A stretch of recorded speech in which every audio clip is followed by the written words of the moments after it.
Prepare your X's and get ready for some updates. Now, I want to welcome all the new subs. I've seen a few people that have subbed already. I haven't seen any comments from anyone, so feel free to let me know who you are and why you subscribed, because that is how I know what kind of content you like, and maybe I can do more of that certain content in the future. So I saw new, I wouldn't call it fan art, but Mr. Fred, Magic Fred, Fredo, I don't know. He keeps changing his name. He did this very, what should I say, unique, weird video of me. It was really funny, at least the part where he was drawing me. And I'll show it up here on the screen. Here's the fan art. Thank you, man. Thank you, bruh. Alright, to the camera. But you're right, my lips are very red. I don't know why. Maybe some Nordic frostbite thing that just kind of stayed. And also there's a new Jungle Book trailer. It just came out because of the Super Bowls. And I think it looks pretty good. I think it's the best trailer so far. And if you didn't know, I've been working on that movie as an animator in London for Disney at a company called Moving Picture Company, which is a visual effects company. And that's what I've been doing the past year and a half. So I did a lot of Shere Khan stuff, and I'm going to show you guys when the movie comes out and when I'm able to legally show you what I can do. I mean, show you what I have done. In the channel updates, the new videos, I think they're approving. People are liking them, which is really good. I started the park playthrough.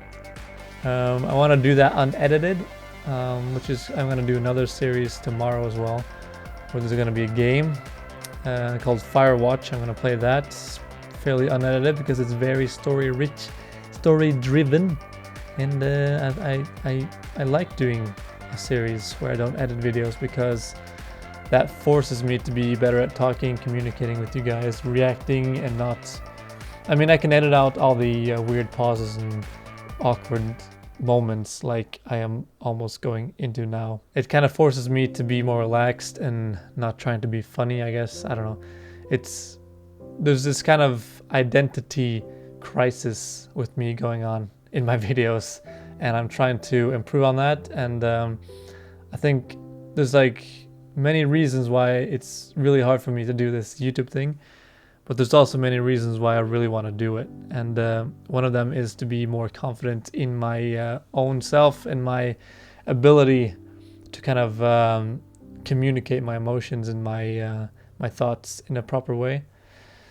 I mean, English is kind of not my first language, even though it's the first I mean, I was born in America, in Seattle, because my father did fishing and my mother's father did fishing in Alaska. If you've ever seen Deadliest Catch, that's pretty much what they did. So I lived there for 7 years, and I learned Norwegian first, and then I learned English, and then when I moved when I was 7 to Norway again, I had to learn Norwegian again, kind of. I understood what people said, but I couldn't really talk or say or write anything. I feel like that type of thing, like I was in America, I was the Norwegian, and then when I was in Norway, I was the American. And then it kind of puts you in this limbo of identity, and I think that's been affecting me all the way up until now, I guess, and still does it. It's like I never had this proper identity, and I've always been the kind of youngest in the family, so I've been just kind of following along what everyone else is doing and trying to copy out what everyone else is doing. And if you see my early videos, you can see that I'm really kind of copying a lot of other YouTubers like PewDiePie and stuff. I mean, he's also my age. He's also Scandinavian. We have similarities maybe in our comedy, humor, whatever, editing. But that's something I want to find my own personality, and that's that's really difficult. I mean, the reason I'm really good at animating, if I want to toot my own horn, is that I am really good at kind of seeing what's good and doing what's good and kind of copying that. So I'm trying to, I got some really good tips from a really nice YouTuber called Umpaville. Congrats on 10,000 subscribers to him. He's been growing a lot lately, and he deserves all of it. He's one of the few guys that maybe have bigger channels that he's been responding to my my tweets or my comments and everything. A lot of people, they don't do that, even though they say they don't care about if people have a lot of subscribers or not. I feel like not having a lot of subscribers actually matters, because you're not gonna help them get more subscribers by responding to you or being extra nice to you or something. But it's like when I was at the YouTube thing in London, it's like everyone was just asking me, how many subscribers do you have? Oh, what do you do? Oh, blah blah blah. And then as soon as I said, I had like only like 40 subscribers back then, and as soon as I said how many subscribers I had, they were like uninterested in talking to me. It's really annoying. It's like, okay, a bunch of egotistic people, all they want to do is meet up with people so they can get like more subscribers. That's the only thing that I felt like a lot of them were doing. Now, I'm not saying a lot of YouTubers do this. Well, actually, a lot of them do, but I do know a lot of people that don't do that, and they're really nice. And Mr. Umpaville is really nice. He gave me some tips on my videos. He said that you can like I can watch other comedians and stuff, and then on my own time, and then try to practice and kind of imitate and mimic them, and things will rub off and stuff. And I think that's a good idea. I'm gonna try and do that. And yeah, I think the new videos are improving. I think doing the unedited ones forced me to, as I said, be more improvisational. My speaking might be mumbly sometimes, so I try to speak clearly. My voice, see, I'm getting self-conscious about everything because of YouTube. I'm trying to find out what's me and what's not me, and I'm trying to improve on that. And I think in the future, I'm gonna improve more and more and more. Get more of a bigger community with you guys, the Warriors of Smeared. I'm really glad to everyone that's liking and commenting on the videos. I really appreciate that. I've been noticing a really good way of getting more kind of subscribers and stuff, even though I shouldn't be focusing too much on that, is to kind of be friends with people that have a lot of subscribers. And I feel like that's why people kind of act very nice to people that have a lot of subscribers.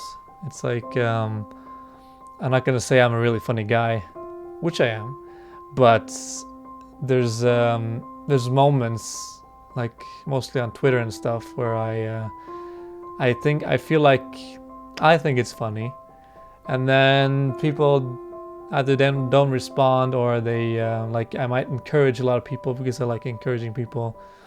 Kind of makes me feel nice, and I feel like just getting a favorite or like or something on Twitter, and I've been kind of constantly encouraging them, and it makes me kind of feel like I'm just another guy, and they just, oh yeah, nice of him to write something to me. And they I feel like there's not many people that reciprocate words, the encouragement that I'm giving them. I mean, my videos might not be amazing, but I think I have my moments, and I feel like sometimes it's kind of bringing me down.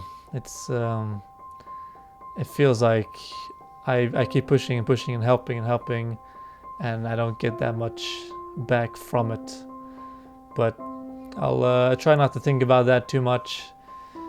It's just that I found that having an identity is kind of the main issue for me. It's something everyone has or wants, and it's the reason why people feel very connected to each other if they're a part of a certain community or group, because that becomes your identity. And if the reason people become really defensive is because you're doing or saying something that's threatening their identity, and because your identity is so important, people get really, really offensive or defensive, and they don't want that shit. They don't want that shit in their lives. They just want to be the identity that they are. And sometimes people get very egotistical and they have a bunch of egos because their identity is something that they might not be, or they see others as not the same group of kind of identity. So there's that kind of psychological explanation of that thing, and my brain, it always goes like some kind of highway, motor road traffic, just keep honking and driving by and quick and people yelling. That's kind of what my brain feels like most of the time, and it's hard for me to focus. So if you see me doing this in the videos, that's me trying to focus on something, and that's something I'm still improving on. So anyways, thank you guys so much for watching, listening to this rambly bambling, and I'm glad you guys are subscribing and watching this video, and I hope we can have more fun together and more laughs and more, maybe even crying. Oh my god, what if that would happen? Oh my god. Hey. Anyway, stay strong, warriors of Smeared, and I'll see you guys in the next video. Goodbye. Yoink.